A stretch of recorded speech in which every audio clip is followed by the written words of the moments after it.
প্রিয় দর্শক, আজকে আমরা এসেছি রাজশাহী জেলার চারঘাট উপজেলার ১৬ ইউনিয়ন গ্রামে। যেখানে এসে আমরা একটা অদ্ভুত একটি গ্রাম দেখতে পেলাম, যেখানে প্রায় প্রতিটি পরিবারই দুগ্ধ এবং দুগ্ধজাত পণ্যের সাথে সম্পৃক্ত। এখানে এসে দেখছি যে প্রায় 90% পরিবার আমাদের দুধ এবং দুধ কীভাবে প্রক্রিয়াজাতকরণের মাধ্যমে ছানা তৈরি হয় এবং বাংলাদেশের মিষ্টির চাহিদা পূরণ করে থাকে। মিষ্টি মানেই হচ্ছে বাংলা এবং বাঙালির অনুষ্ঠান ছাড়া যেন পূর্ণতাই পায় না। ঠিক সেই কারণে আমরা চলে এসেছি আজকে ১৬ ইউনিয়নের ঘোষপাড়াতে, যেখানে দুধ থেকে কীভাবে ছানা তৈরি হয়। চলুন আমরা দেখি। ছানা হলো দুধ থেকে তৈরি একটি বিশেষ খাদ্যদ্রব্য। ছানাকে সংস্কৃত ভাষায় বলা হয় তন্ত্রপিণ্ড বা তন্ত্রকর্তিকা। ভারতীয় উপমহাদেশে ছানা তৈরি করা শিখিয়েছেন পর্তুগিজরা। প্রাচীন আমলে কোনো এক সময়ে দুধের ছানা ছিল পরিত্যাজ্য, ফেলে দেওয়া হতো। বৈদিক যুগ থেকে তৈরি খাবার ছিল পৌরাণিক ধারার অংশ। উপমহাদেশের প্রখ্যাত ধ্রুপদী সঙ্গীত শিল্পী অনুপ চলোটার কণ্ঠে ননি, মাখন ও ছানার গল্প নিয়ে ভজন আছে। পর্তুগিজদের পর বাঙালিরাই ছানা থেকে একের পর এক দুগ্ধজাতীয় খাবার বানাতে থাকে। শুরুতে এদের বলা হতো হালুই কর, এখন বলা হয় ময়রা। বাংলায় ছানা তৈরির হয় প্রায় ৩০০ বছর পূর্বে।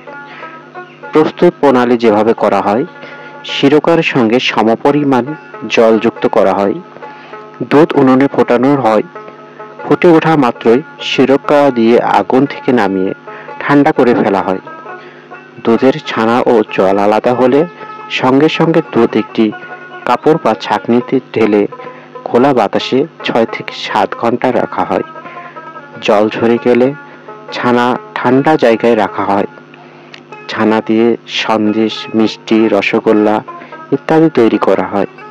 ছানাকে কেন্দ্র করে পুরো পশ্চিমবঙ্গ মিষ্টান্ন ব্যবসা আবর্তিত হয়। ১ লিটার দুধ থেকে আধা কাপ ছানা পাওয়া যায়। ছানা দিয়ে পনিরও তৈরি করতে পারেন। ছানার উপকারিতা বলতে শেষ নেই। দুধে যদি কারো সমস্যা থাকে, ছানা বিকল্প হিসাবে কাজে আসে।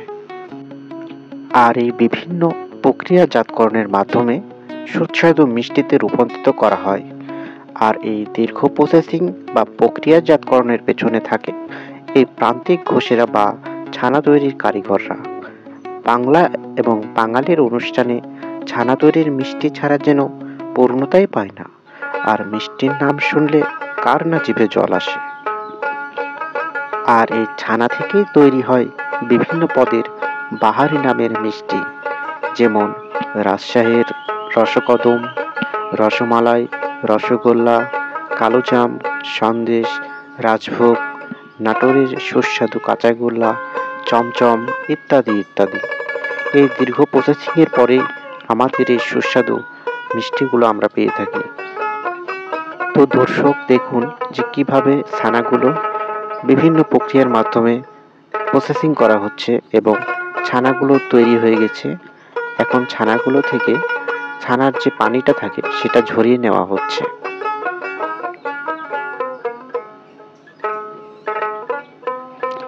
এই পানিগুলো দিয়ে আবার আগামীকালকে ছানা তৈরি হবে।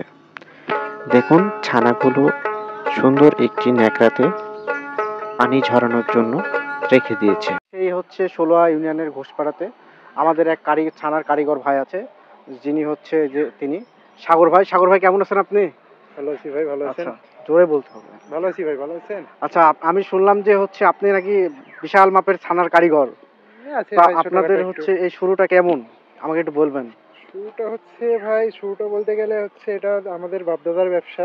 আচ্ছা, বাপদাদার আমল থেকে ওরা করে আসছে, এখন আমি ধরে রাখছি। আচ্ছা বাবার। আচ্ছা, আপনাদের এই যে ছানা তৈরির যে দুধ কাঁচামাল, এটা কোথায় থেকে কালেকশন করেন? এটা আমরা গ্রাম থেকে কালেকশন করে নিয়ে আসি। আপনি নিজেই? হ্যাঁ, আমি নিজেই। আচ্ছা, এটা তো অনেক পরিশ্রম হয়। হ্যাঁ, এটা অনেক পরিশ্রমের কাজ। আচ্ছা, এই দুধটা নিয়ে এসে আপনারা ছানাটা তৈরি করেন? হ্যাঁ, পাশে। আচ্ছা, এটা আপনারা বাজারজাত করেন কোথায়? আমরা এটা বাজারজাত করি রাজশাহীতে, নাটোরে, এই আদার্স আমাদের হচ্ছে বানেশ্বরে। রাজশাহী জেলা, নাটোর জেলা, হ্যাঁ, এবং হচ্ছে লোকালে। তো এটাতে বাইরেও যায়। আচ্ছা, কিছু বাইরেও যায়। আচ্ছা, এখানে হচ্ছে প্রফিটটা কেমন আসে আপনাদের?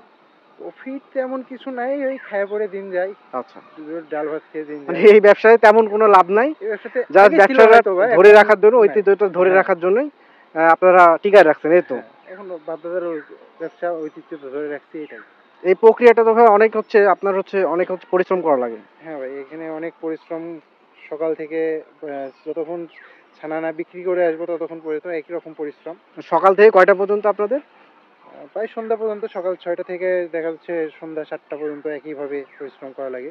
আচ্ছা, ঠিক আছে ভাই।